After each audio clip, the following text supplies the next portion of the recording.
Well, I'm pleased now to be joined on the programme by Svitlana Zalishchuk. She's a former member of the Ukrainian Parliament and a foreign policy advisor to the Deputy Prime Minister of Ukraine. Thanks for finding the time to speak to us today. I'd like to start, if I can, with just a little on your personal reflections on what the last few days have been like for you. Did you ever expect to see a full-scale Russian invasion of your country like this during your lifetime?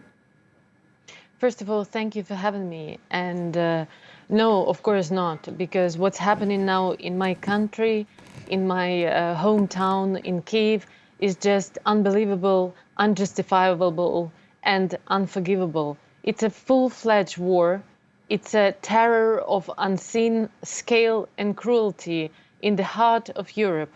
And I believe it's a blow not only on Ukraine, but on humanness and democracy and rules-based order, on Europe itself.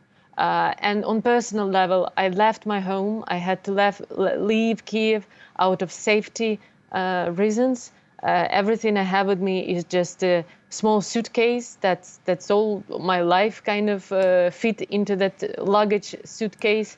At the same, it's devastating, but what I want to say, it's even more devastating for another millions of people, my fellow Ukrainians, who are losing lives now, who are losing children now.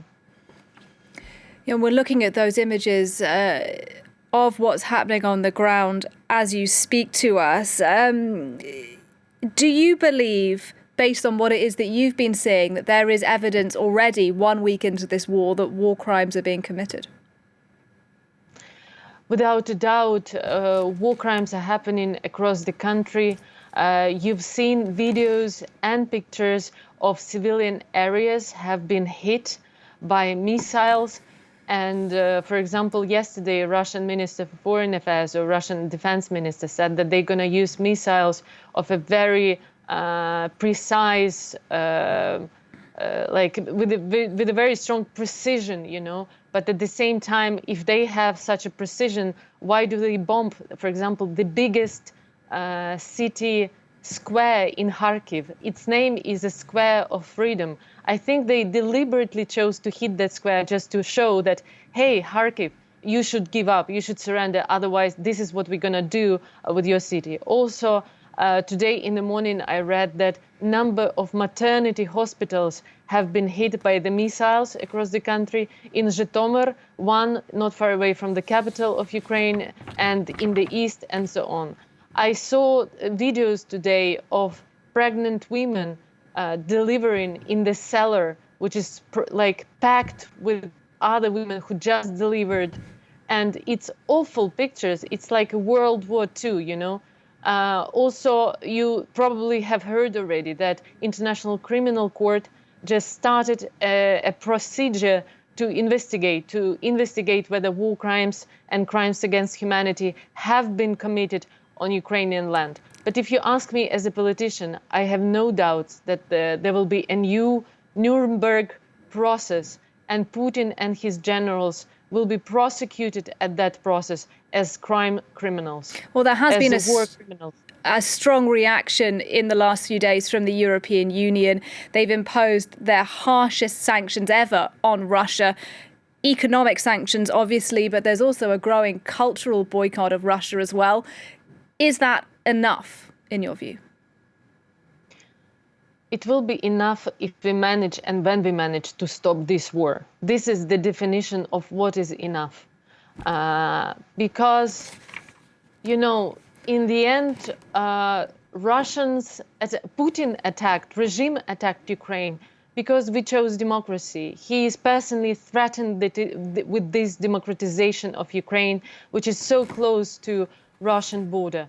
Ukrainians are staying now for, as you say it in France, for liberté, fraternité, égalité.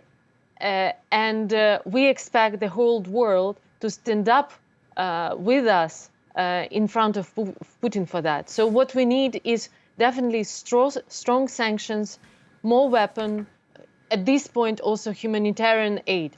But if you ask me personally, what would be the tipping point for Putin to be stopped?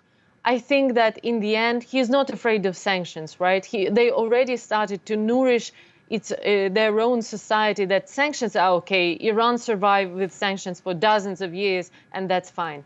But we need to see angry Russians, angry Russian population standing and protesting in Moscow against their own leader and demanding Putin to stop this war. This is when I think this war can be over. Is there any room, in your view, for President Zelensky to consider some kind of negotiation with the Russian government? I know he's said so far that there can be no meaningful dialogue right now as cities continue to be bombed. But as we look at those images of civilians under attack, is it worth making some concessions to the Kremlin in order to halt the bloodshed? Well, first of all, I'd like to say that Ukraine always insisted that diplomacy is the solution. But we define diplomacy as a dialogue, not as a surrender and concessions on the territorial integrity. You know very well that Russians invaded Ukraine in 2014 and annexed Crimea, occupied Donbass, and now they want Zelensky to recognize that Crimea is Russian territory.